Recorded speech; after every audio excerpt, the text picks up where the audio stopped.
તો પ્રશાંત કિશોર પ્રેસ સંબોધી રહ્યા છે બિહારના ચૂંટણી પરિણામોને લઈ સીધા ત્યાં જઈએ।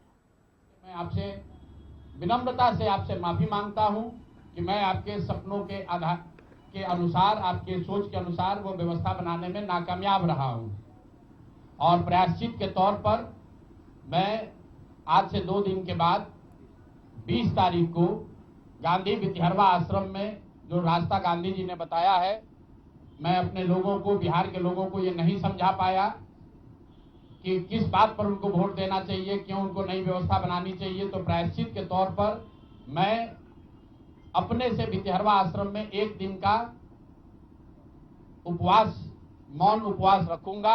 जो भी जन सुराज के साथी हैं वो जहां पर हैं वहां अगर वो समझते हैं कि हम लोग के प्रयास में, सोच में जो कमी रह गई उसको सुधार के लिए प्रायश्चित के तौर पर हम लोग 1 दिन का सामूहिक उपवास रखेंगे। मैं खुद विद्यारवा, गांधी आश्रम विद्यारवा में रहूंगा। 24 घंटे का एक उपवास रखेंगे। गलती हम लोगों से हुई होगी, कमी रही होगी, लेकिन हम लोगों ने कोई गुनाह नहीं किया। गलती हो सकती है, गुनाह नहीं है। वोट नहीं मिलना गुनाह नहीं है। मैं बिहार की जनता के सामने अपने साथियों के साथ बिल्कुल सर उठा के ये कह सकता हूं कि हम लोगों ने गुनाह नहीं किया है। जिस बिहार में पिछले 30-35 साल से सिर्फ जाति की राजनीति हुई है, वहां पर इस समाज में जातियों का जहर फैलाने का गुनाह नहीं किया है। हम लोगों ने बिहार में हिंदू मुस्लिम की राजनीति नहीं की है। लोगों को धर्म के नाम पर बांटने का गुनाह नहीं किया है। हम लोगों ने बिहार की गरीब जनता को, भोले भाले लोगों को पैसा देकर उनका वोट खरीदने का गुनाह नहीं किया है। जिन लोगों ने ये गुनाह किया होगा, अगर वो आज जीत भी गए हैं तो उनको उसका हिसाब देना ही पड़ेगा। वो आज दे या कल दे, वो होगा ही होगा। मैं पिछले 2.5-3 सालों में अपने वक्तव्यों में अक्सर महाभारत के चक्रव्यूह की, अभिमन्यु के वध की कहानी सुनाता रहा हूं। जिस धर्म युद्ध की बात हम लोग करते हैं, पांडवों के साथ स्वयं भगवान थे, स्वयं भगवान कृष्ण थे, फिर भी अभिमन्यु को घेर कर छल से मार दिया गया।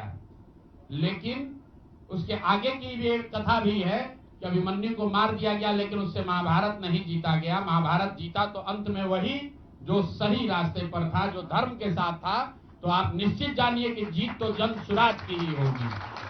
आज जरूर धक्का लगा है और उसके लिए जो कुछ भी कमी है उसको सुधारा जाएगा और उतनी ही ताकत से फिर खड़े होंगे। अगर आप ये कुछ लोग ये सोच रहे हैं कि मैं बिहार छोड़ दूंगा, तो आपका ये भ्रम है। अंग्रेजी में एक फ्रेज है, you are not defeated till you quit. जब तक आप छोड़ेंगे नहीं तब तक आप हार नहीं सकते हैं। तो प्रशांत किशोर की और जन सुराज में मेरे साथ जुड़े हुए साथियों की बिहार सुधारने की जो जिद है, उस जिद के सामने दूसरा कुछ भी इस जीवन में नहीं है। उस जिद से पीछे हटने वाले नहीं है। पूरी ताकत से, पूरी ईमानदारी से। लोग कह रहे हैं कि मैंने 3-3.5 साल में बहुत मेहनत किया है। तो जितनी मेहनत करते हुए आपने मुझे 3 साल में देखा है, उससे दुगनी मेहनत करेंगे और पूरी ताकत से लगेंगे। पीछे हटने का सवाल नहीं है। जब तक बिहार को सुधारने के अपने संकल्प को पूरा न कर लें, तब तक पीछे हटने का कोई सवाल ही नहीं है। अब चुनाव के परिणामों को लेकर जो बात है, उस पर बहुत विवेचना हो रही है। आपने भी कहा, बड़े बड़े विशेषज्ञ आकलन कर रहे हैं। कोई बता रहा है कि पैसे से जीत लिया गया, कोई बता रहा है कि लालू जी के डर से ध्रुवीकरण हुआ इसलिए जीता गया। कुछ लोग बता रहे हैं कि जातियों की बात अभी पूरी तरह खत्म नहीं हुई। मैं यहां चुनाव के विश्लेषण के लिए नहीं बैठा हूं, लेकिन एक बात तो बिल्कुल स्पष्ट है कि पहली बार स्वतंत्र भारत के इतिहास में और खासकर बिहार में पहली बार ऐसा हुआ है कि कोई चुनाव जिसमें सरकार ने करीब 40,000 करोड़ रुपया जनता के पैसे को खर्च करने का वादा किया है।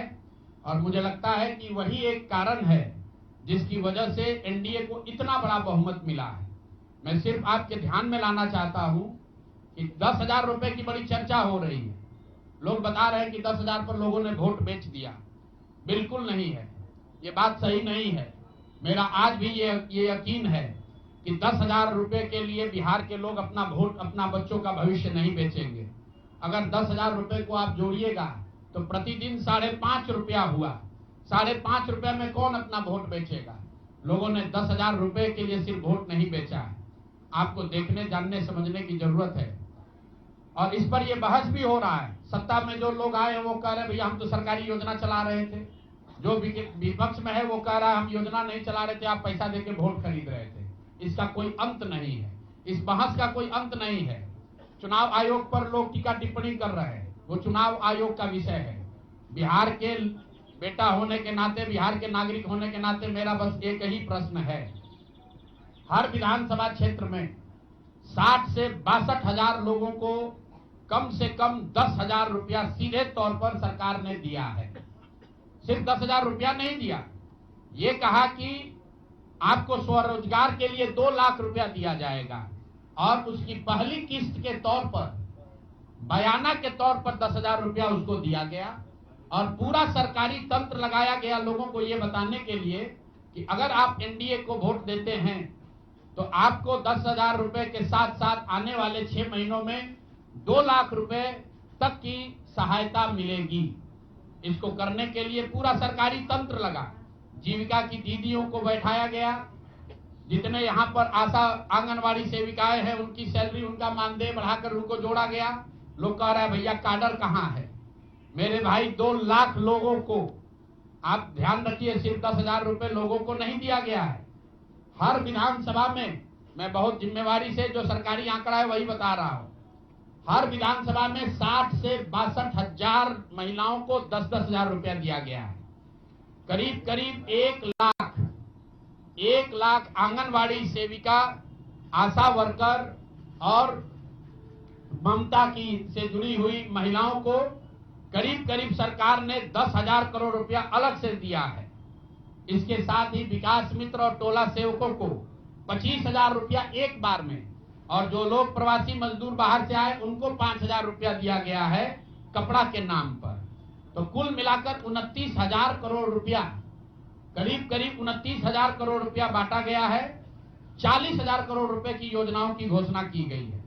अब हम यहाँ इसलिए नहीं बैठे हैं ये कहने के लिए कि इसी वजह से हम लोग चुनाव हार गए। मेरा अब सीधा सरकार से एक आग्रह है कि आपने 2 लाख रुपए देने का वादा किया है, जनता ने आपको मत दे दिया, अब आप सत्ता में बैठे हैं, तो कृपा करके जो 1.5 लाख महिलाएं, 1.5 करोड़ महिलाएं हैं जिनको आपने 10,000 रुपया दिया है, उन सभी महिलाओं को अगले 6 महीने में 2 लाख रुपए तक देने की व्यवस्था कीजिए। क्योंकि अगर वो हो जाएगा तो बिहार से बेरोजगारी दूर हो जाएगी, बिहार से पलायन बंद हो जाएगा। और अगर आपने ये नहीं किया तो ये बिल्कुल स्पष्ट हो जाएगा कि आपने ये 10,000 रुपया किसी योजना के तहत नहीं दिया था, सिर्फ और सिर्फ वोट खरीदने के लिए दिया था। तो वोट खरीदने के लिए पैसा दिया गया है कि किसी योजना के तहत पैसा दिया गया है, सरकारी योजना के तहत, इसका प्रमाण इस बात पर है कि आने वाले 6 महीने में सरकार ने स्वरोजगार के नाम पर जो पैसा जारी किया है उस क्षेत्र में और पैसा और मदद जारी की जाती है या नहीं की जाती है। हम लोग एक भी विधायक न जीते कोई बात नहीं, जन सुराज। और कई लोगों का सवाल है नीतीश कुमार को 25 सीट आने की बात है, तो मैं आपके सामने घोषणा कर रहा हूं कि जो 25 सीट हमने बात कही थी उस पर बिल्कुल कायम है। अगर नीतीश कुमार ने, उनकी सरकार ने ये वोट खरीदा नहीं है, इनको 2-2 लाख रुपए दे दे, मैं बिल्कुल राजनीति से संन्यास ले लूंगा, उसमें कहीं कोई दिक्कत नहीं है, कहीं कोई दिक्कत नहीं। बिहार के 1.5 करोड़ लोगों को 2-2 लाख रुपया नीतीश कुमार दिलवा दे, मैं मान लूंगा कि हमारे आकलन में गलती थी, हमारी गलती थी।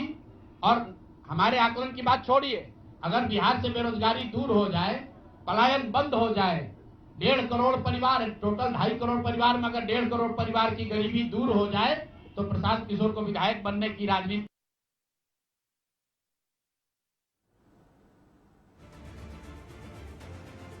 એક દિવસનો પ્રતિક ઉપવાસ કરી સૌ પણ પ્રશાંત કિશોરે પોતાના નિવેદનમાં જણાવ્યું છે। તેમણે કહ્યું હું બિહારના લોકોનો વિશ્વાસ खरीदने का आप पर इल्जाम है।